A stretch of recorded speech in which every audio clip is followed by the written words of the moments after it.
Hello there and welcome to another anime review. Today we take a look at the time-traveling anime thriller Steins, directed by Hiroshi Hamasaki and Takuya Sato, and was produced by White Fox.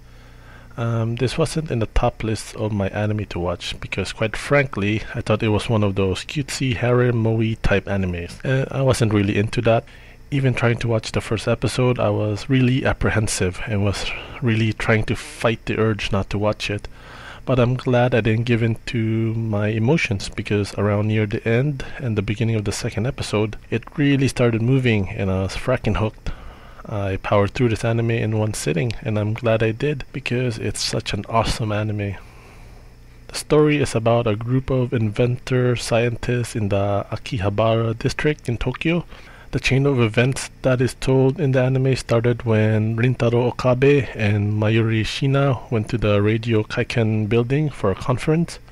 And there Rintaro meets a girl and experiences strange phenomena, all which led him in a long, arduous journey.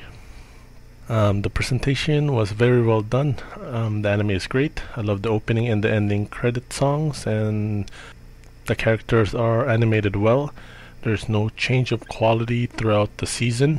The music production is excellent in this. It's subtle, but it accentuates the phase or emotion the scene needs. It magnifies the gravity of the situation. And the voice acting is great as well. Maybe Mayuri's voice can get annoying to some eventually. All of the characters are interesting and have their little quirks. The protagonist, Rintaro, can be summed up as an eccentric mad scientist with a heart of gold, similar to Dr. Horrible. There's a character development involved, but it's minimal. Maybe the two main characters have probably the most development.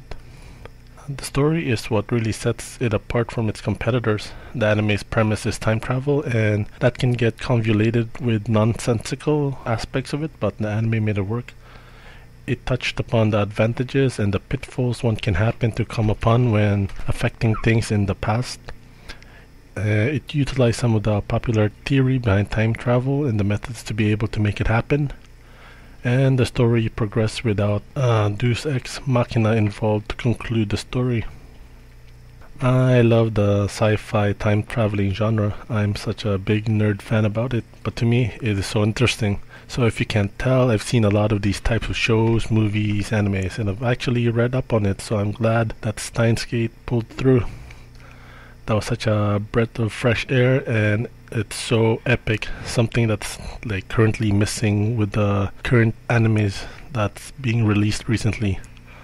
Kudos to SG and the people who worked on it because they fracking killed it.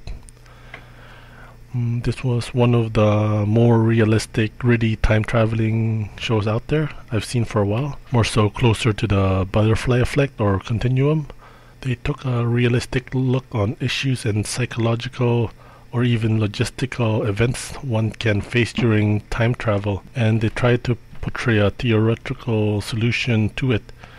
The actual science behind the time travel can be a little murky, but that was more so used as a vehicle for a theoretical character study of a time traveler. I also appreciate the nod to John Titor.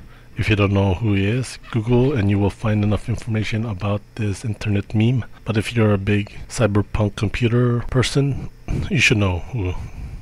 If there was one critique I can make with this anime is that they might have taken the Hollywood ending, but that one we can forgive because the whole journey to get to that point was so good. The protagonist deserved the ending that he got after all the crap that he had to go through. I highly recommend watching this anime, especially if you're a time travel fanatic like me. Please support this anime any way you can, and as always, click like, add or subscribe, and please leave a comment down below. Thanks for watching.